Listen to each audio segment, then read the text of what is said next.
नाम सुना है? नमरूद ने बहुत अमरूद खाया। अमरूद की एक खासियत है, वो खुद तो हजम नहीं होता, लेकिन दूसरे के लिए हजमोला और पाचक बन जाता। जब वॉशरूम जाते होंगे तो पूरा करिश्मा देखते होंगे। लेकिन एक लंगड़ा मच्छर नाक में घुसा, दिमाग में जाकर चिपक गया। यहाँ कोई लंगड़ा तो नहीं है? अच्छा, अगर है भी तो कोई बात नहीं, इसलिए कि लंगड़ा भी बड़े काम का होता है। नमरूद का तिया पाचा किसने किया था? लंगड़े मच्छर ने। लंगड़ा मच्छर नाक में घुसा, दिमाग में जाकर, अरे बोलो आगे से पीछे तक, दिमाग में जाकर चिपक गया। नमरूद ने अतिब्बा को बुलाया, हुक्मा को बुलाया, डॉक्टर्स को बुलाया, कहा जल्दी मेरे लिए कोई इलाज करो, जल्दी मेरे लिए कोई दवा तशखीस करो। हकीम ने कहा कि बादशाह सलामत, जान माफ करनी पड़ेगी, खून माफ करना पड़ेगा। उसने कहा जा, मैंने तेरी जान भी माफ कर दी, तेरा खून भी माफ कर दिया। कहा बादशाह सलामत, थपथपाना पड़ेगा। क्या करना पड़ेगा बोलो मुसलमानों? थपथपाना पड़ेगा। कहा थपथपाना पड़ेगा। सर पे। कहा किस चीज से? चप्पल से। कहा चप्पल से। अरे किस चीज से? आगे से पीछे तक बोलो। चप्पल से। उस वक्त प्लास्टिक और रबड़ की चप्पल नहीं चलती थी। कौन सी चप्पल चलती थी? काट के। लकड़ी की, जिसे क्या कहते हैं? काट। उसने भी सोचा कि इसने पूरी जिंदगी, पूरा जीवन खूब थपथपाया, आज गोल्डन चांस मिला है। कौन सा चांस? सोना चांस। आपको भी गोल्डन चांस मिलता और वक्तन फवक्तन खूब थपथपाया जाता। अरे कभी ट्रिपल तलाक के नाम पर थपथपाया, कभी एनपीआर के नाम पर थपथपाया, कभी एनआरसी के नाम पर थपथपाया, कभी जीएसटी के नाम पर थपथपाया, और अब आटा और चावल भी महंगा करके थपथपाया जा रहा है। ऐ हिंदू मुस्लिम भाइयों, आपको भी गोल्डन चांस मिलता है। आज ये वादा करो कि गोल्डन चांस अब नहीं गवाएंगे। इंशाअल्लाह अब गोल्डन चांस गवाने वाले नहीं हैं। उसने भी सोचा कि आज गोल्डन चांस मिला है, इसने पूरा जीवन खूब थपथपाया है। अब उसने जब उस खड़ाम से थपथपाना शुरू किया तो वो खड़ाम बोलता खड़ा खड़ा खड़ा खड़ा, इतना थपथपाया, इतना थपथपाया कि उसने तड़प तड़प कर दम तोड़ दिया। अल्लाह ने दिखा दिया कि मैंने फिरौन को पैबंदे खाक कर दिया, शद्दाद को नेस्त नाबूद कर दिया, कारून को जमीन में धंसा दिया। आई एम सुपर पावर, मुझसे बड़ी किसी की ताकत और कुव्वत नहीं है। इसलिए ऐ मुसलमानों, याद रखो आपके पास ईमान से बड़ी ताकत और कुव्वत कुछ नहीं है। अपने ईमान की बुनियाद पर इंशाअल्लाह हमेशा अपने संसार का नक्शा बदला है, चेंज किया है, इंशाअल्लाह हमेशा चेंज करते रहेंगे। इंशाअल्लाह हाथ उठा के वादा कीजिए। फिरौन हामान ने अपना सिक्का खूब जमाया था, फिरौन हामान ने अपना सिक्का खूब जमाया था। रुस्तम और सोहराब ने अपना दमखम खूब दिखाया था, रुस्तम और सोहराब ने अपना दमखम खूब दिखाया था। बनवाई शद्दाद ने जन्नत फिर भी देख न पाया था, बनवाई शद्दाद ने जन्नत फिर भी देख न पाया था। आज कहाँ सुल्तानी है, आज कहाँ सुल्तानी है, उनकी सिर्फ कहानी है। पूरब पश्चिम उत्तर दक्षिण क्या खुशकी क्या पानी है, सिर्फ खुदा की जात रहेगी, सारी दुनिया फानी है, सारी दुनिया फानी है। इंशाअल्लाह हम सब अपने मन के पाप को पाक और पवित्र करेंगे, करेंगे इंशाअल्लाह। और याद रखो मुसलमानों, उस वक्त तक हम सब के मन का पाप पाक और पवित्र नहीं हो सकता जब तक कि हम सब मोहम्मद रसूलुल्लाह सल्लल्लाहु अलैहि वसल्लम के आइडियल को ना अपनाए। लॉकडाउन से पहले आसाम में मेरा प्रोग्राम था। जब मैं स्पीच से फारिग हुआ तो कुछ हिंदू भाई और क्रिश्चियन भाई मेरे करीब आए, आकर कहने लगे, गुरुजी आपकी सारी बातें मुझे बहुत अच्छी लगी, लेकिन एक बात मैं स्वीकार नहीं करता। मैंने कहा वो कौन सी बात है? उसने कहा आपने कहा सिर्फ प्रोफेट मोहम्मद की सीरत सारी इंसानियत के लिए आइडियल और नमूना है। क्या ईसा यसूह यानी ईसा मसीह, ईसा अलैहिस्सलातु वस्सलाम की सीरत सारी इंसानियत के लिए आइडियल और नमूना नहीं है? मैंने उनसे कहा अगर है तो आप ये बताइए, ईसा अलैहिस्सलातु वस्सलाम ने निकाह कैसे किया और ईसा अलैहिस्सलातु वस्सलाम ने अपने पुत्र और पुत्रियों को शिक्षा और ज्ञान कैसे प्राप्त करवाया? उसने कहा ईसा अलैहिस्सलाम ने निकाह तो नहीं किया, और जब निकाह नहीं किया तो पुत्रों और पुत्रियां कहां से आएंगी? मैंने कहा सुनो, इमाम मेहदी के जमाने में ईसा अलैहिस्सलातु वस्सलाम इस रूए जमीन पर अवतरित होंगे और उलमाए देवबंद की तलवार से दज्जाल को कत्ल करेंगे। उस वक्त ईसा अलैहिस्सलाम के 2 निकाह होंगे। कितने होंगे? 2। अरे बोलो आगे से पीछे तक। 2। कितने होंगे? 2 निकाह होंगे। उनका निकाह पढ़ाने वाला काजी उम्मते मुहम्मदिया का काजी होगा। उनके निकाह के गवाह उम्मते मुहम्मदिया के अफराद होंगे। उन पर उनका निकाह जिस खातून से होगा वो काली कमली वाले मुस्तफा सल्लल्लाहु अलैहि वसल्लम पर ईमान लाने वाली होगी। तो खुद ईसा अलैहिस्सलाम की जिंदगी उस वक्त तक कामिल व अकमल नहीं होगी जब तक कि वो मुहम्मदुर रसूलुल्लाह सल्लल्लाहु अलैहि वसल्लम के आइडियल को ना अपनाए। तो उसने मुझे चिढ़ाने के लिए कहा आप उस मोहम्मद की बात करते, मोहम्मद ने सिर्फ शादियां ही तो की है, उसके सिवा और क्या किया है? ऐ मुसलमानों बताओ, अगर कोई आपसे कहे मोहम्मद साहब ने सिर्फ शादियां ही तो की है, आपको कितना गुस्सा आएगा, आप किस कदर बरहम होंगे, आप कितने इमोशनल होंगे, कितने लाल और पीले होंगे। अरे होंगे या नहीं? हाँ। लेकिन मैं गुस्से और जज्बे में नहीं आया, वरना वो ये कहते जब मुल्ला जी से मौलवी साहब से क्वेश्चन का उत्तर नहीं आता तो ये फौरन जज्बे में आ जाते। मैंने उनसे कहा कान खोल कर सुनिए और आप लोग भी समझने की कोशिश कीजिए मैं जो असल बात बताने जा रहा हूं। मैंने उनसे कहा ये सामने बैठे हुए हैं हमारे हिंदू भाई आपके साथ, अगर आप इनसे कहें श्री कृष्ण ने सिर्फ विवाह ही तो किया है, सिर्फ निकाह ही तो किया है, बताइए इनको कितना गुस्सा आएगा।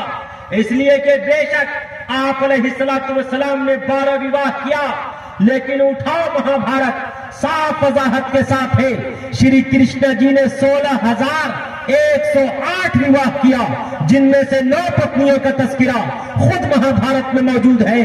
पहली पत्नी का नाम राधा था, दूसरी का नाम रुक्मणी था, तीसरी का नाम सत्यभामा था, चौथी का नाम सिर्फ सत्या था, पांचवी का नाम जंबावती था, छठी का नाम भद्रा था, सातवीं का नाम मतरावंदा था, आठवीं का नाम लक्ष्मणा था, नवीं का नाम कालंदी था। बेशक आप अलैहिस्सलातु वस्सलाम ने भी 12 विवाह किया, लेकिन आपके 12 विवाह की वजह से आपको किस तरह अय्याश कहा जाता, और ये भी तुम्हारी किताबों में है। उष्टुरा यस्य पावाहिनो वधुमंतु दिव्य दशा, एक ऐसा अंतिम महापुरुष आएगा, उनकी 12 पत्नियां होंगी। दिव्य के माने 2, 10 के माने 10, 10 और 2 कितने होते हैं? 12। 10 और 2 12। बेशक आप अलैहिस्सलातु वस्सलाम की 12 पत्नियां थी।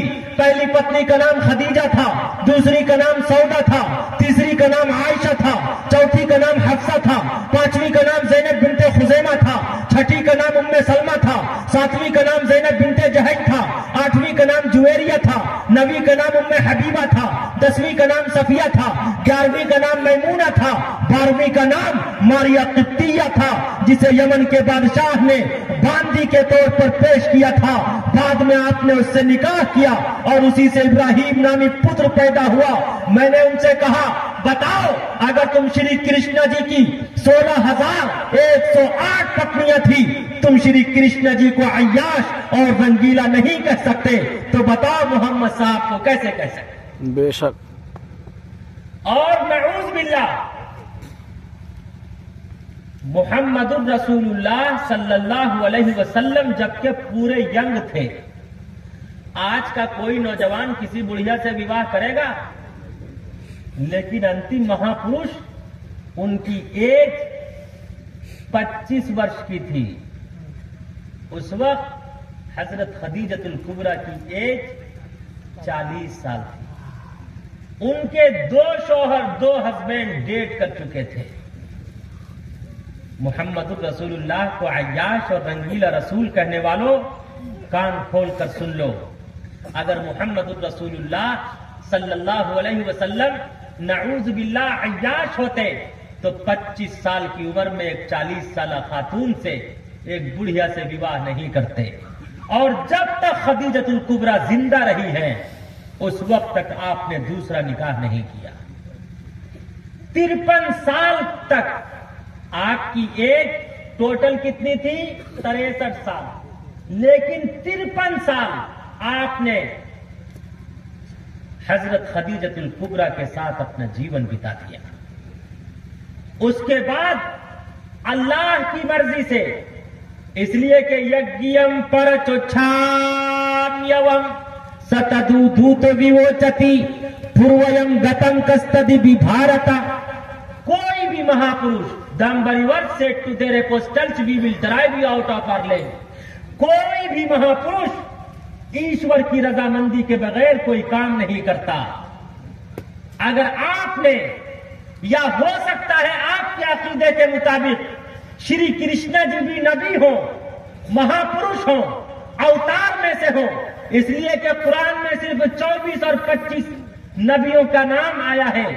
हो सकता है अगर वो भी नबी हो तो आपके पास जवाब नहीं होगा, उत्तर नहीं होगा, लेकिन मैं उत्तर देता, इसलिए कि मजहब इस्लाम ने हर धर्म और हर धर्म के धर्म गुरुओं का सम्मान किया है।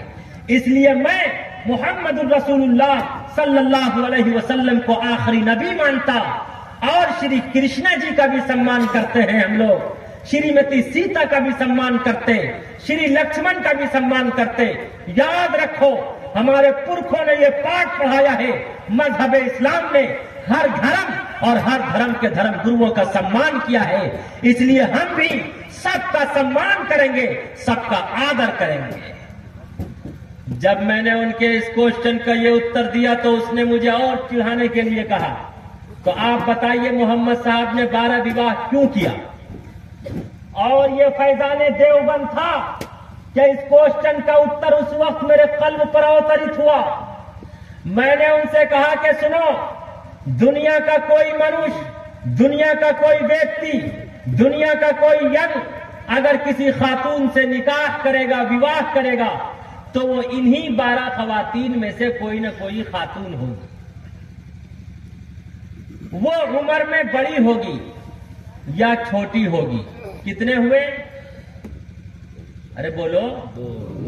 कोई भी मर्द किसी खातून से निकाह करेगा तो वो होने वाली होम मेकर, होने वाली वाइफ उम्र में बड़ी होगी या छोटी होगी। कितने हुए? 2।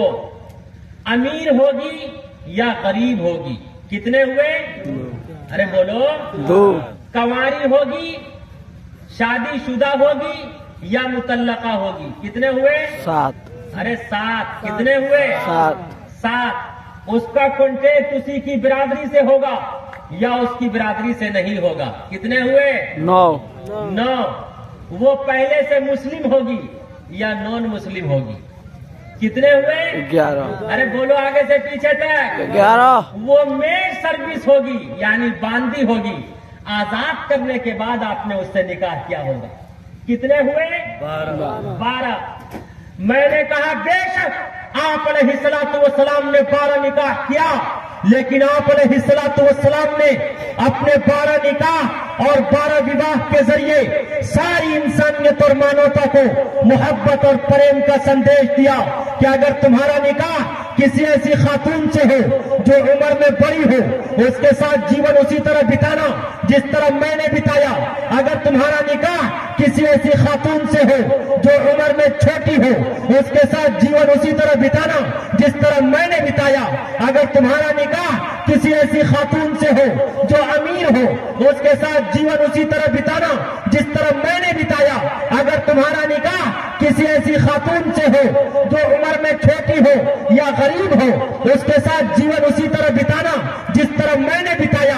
अगर तुम्हारा निकाह किसी ऐसी खातून से हो जो कवारी हो, उसके साथ जीवन उसी तरह बिताना जिस तरह मैंने बिताया। अगर तुम्हारा निकाह किसी ऐसी खातून से हो जो शादीशुदा हो, उसके साथ जीवन उसी तरह बिताना जिस तरह मैंने बिताया। अगर तुम्हारा निकाह किसी ऐसी खातून से हो जो मुतल्लका हो, उसके साथ जीवन उसी तरह बिताना जिस तरह मैंने बिताया। अगर तुम्हारा निकाह किसी ऐसी खातून से हो जिसका कॉन्टेक्ट तुम्हारी बिरादरी से हो, उसके साथ जीवन उसी तरह बिताना जिस तरह मैंने बिताया।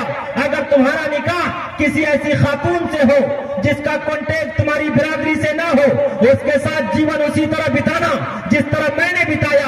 अगर तुम्हारा निकाह किसी ऐसी खातून से हो जो पहले से मुस्लिम हो, उसके साथ जीवन उसी तरह बिताना जिस तरह मैंने बिताया। अगर तुम्हारा निकाह किसी ऐसी खातून से हो जो नॉन मुस्लिम हो, तो याद रखो शब्द की तरह उसे 35 टुकड़े मत करना, बल्कि उसके साथ जीवन उसी तरह बिताना जिस तरह मैंने बिताया है।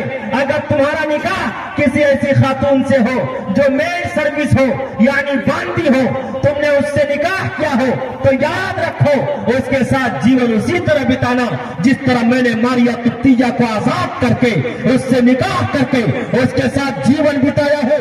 गोया आप अलैहिस्सलातु वस्सलाम ने अपने 12 निकाह के जरिए सारी इंसानियत और मानवता को मोहब्बत और प्रेम का संदेश और आदेश दिया कि अपनी माता का भी सम्मान करना, अपनी वाइफ का भी सम्मान करना, इसलिए कि मां दुनिया में लाई है, बीवी तमाम रिश्तेदारों को छोड़कर आपके जीवन में आई है। कहते दो यार सुभान अल्लाह, सुभान अल्लाह, सुभान अल्लाह।